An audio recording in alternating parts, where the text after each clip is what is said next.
There is a quiet kind of suffering that follows people who feel deeply. It doesn't scream.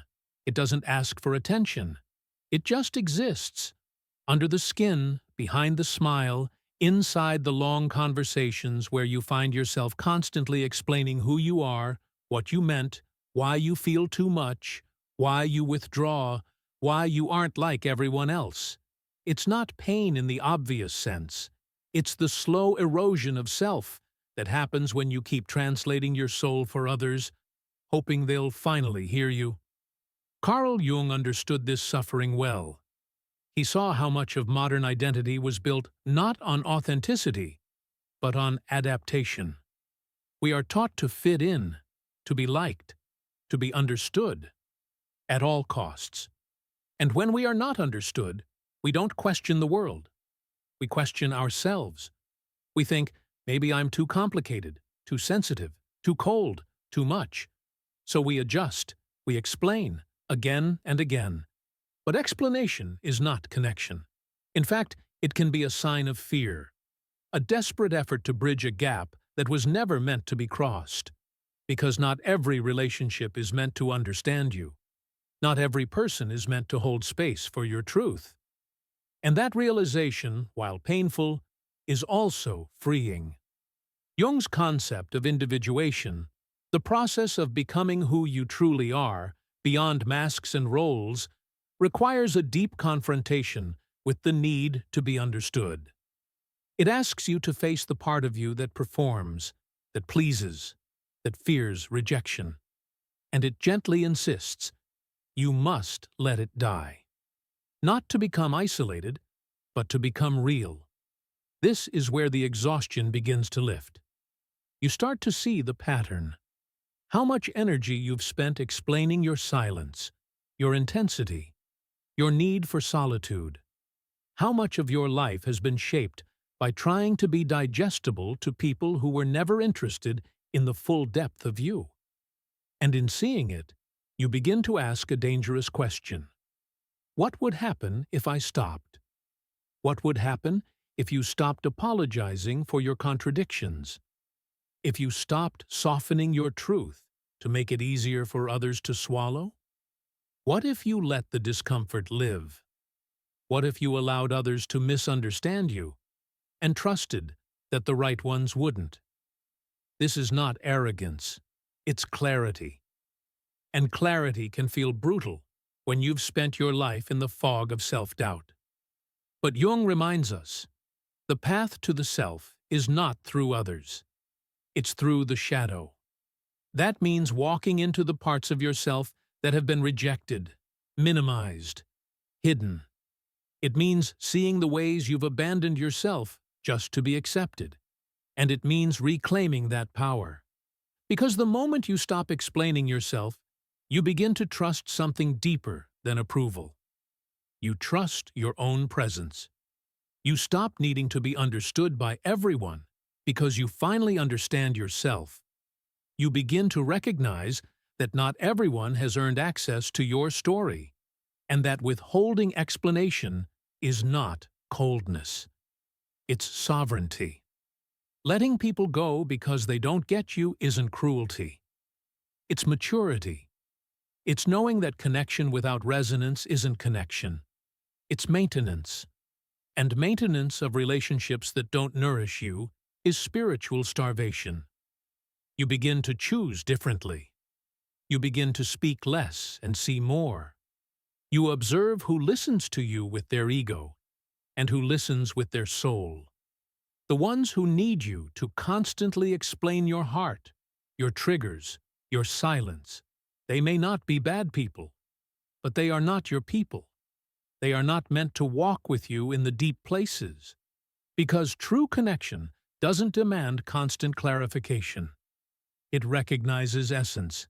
It respects boundaries. It leaves room for mystery.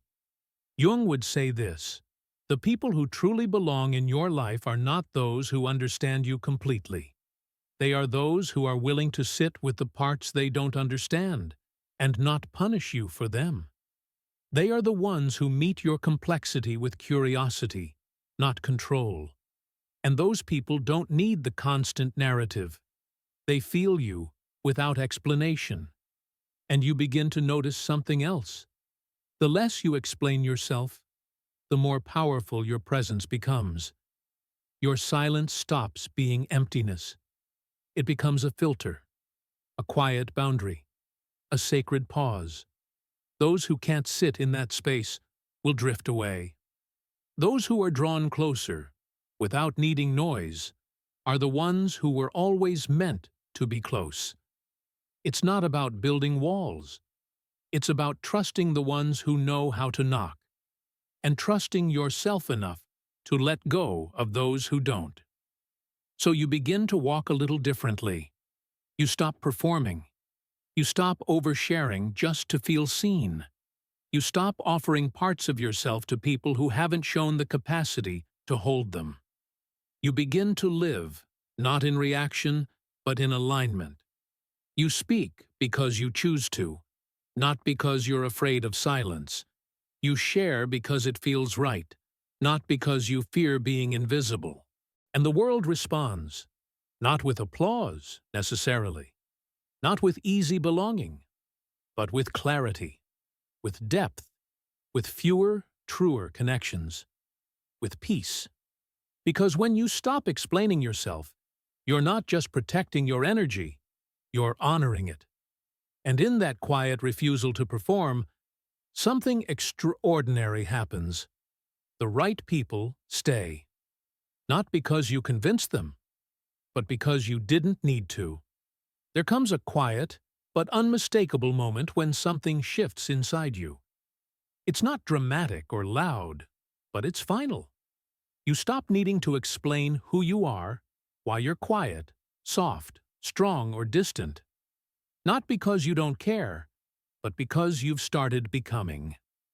Carl Jung called this the beginning of individuation, the moment you live in alignment with your true nature, not in reaction to others. And with that shift, the need to perform starts to fade. You release the roles others gave you and stop speaking a language that was never yours. The real self doesn't beg to be seen. It simply is. But in a world addicted to identity as performance, that calm presence feels radical.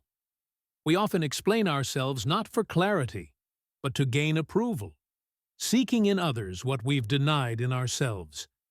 Jung's idea of the shadow reminds us, what we reject within, we chase outside.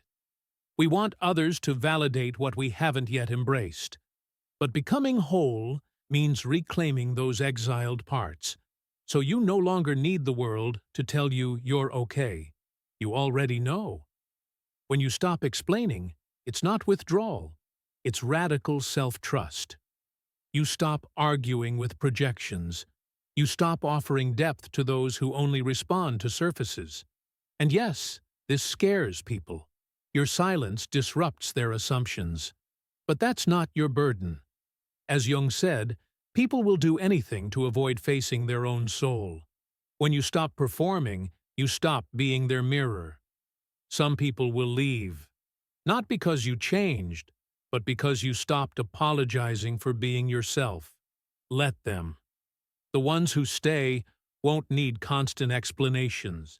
They'll understand you in your presence, not just your words. This is how you begin to live aligned with your truth. You stop chasing approval. You start trusting that your story is enough. No footnotes required. The right ones will feel your depth without needing it decoded. The path isn't easy. Jung warned it brings loneliness, doubt, and upheaval. But what waits on the other side isn't just confidence, it's congruence. And once you taste that, you won't go back to performance. Because when you truly know who you are, you stop needing others to confirm it. Your silence becomes strength, your presence, your sanctuary. And only those who honor, not interrogate, your essence are welcome there.